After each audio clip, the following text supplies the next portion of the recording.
başa götüren, ulut ile bakıyada yetiren, bir saçıktı dövran vurup oturan.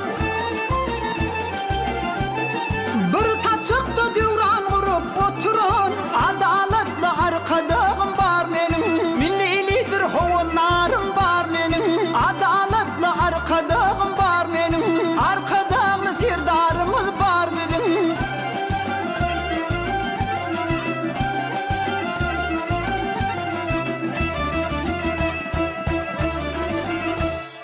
Dağı düdü kiramatır kerimdir, toprağı mukaddes bağı yerimdir. Bir kara devlette baklı zamanlar, bir karar devlette baklı zamanlar, adaletli arkadağım var benim, millilidir hovanlarım var benim, adaletli arkadağım var benim, arkadağlı sirdarımız var benim.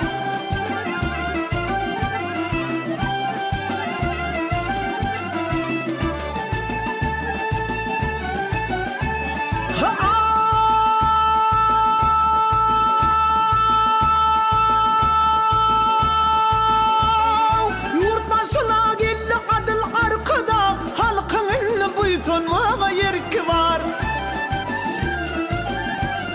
Devlet adam için yen yolu var. Devlet adam için yen yolu var. Adaletli arkadağım var benim, millilidir hovanlarım var benim, adaletli arkadağım var benim, arkadağlı sirdarımız var benim.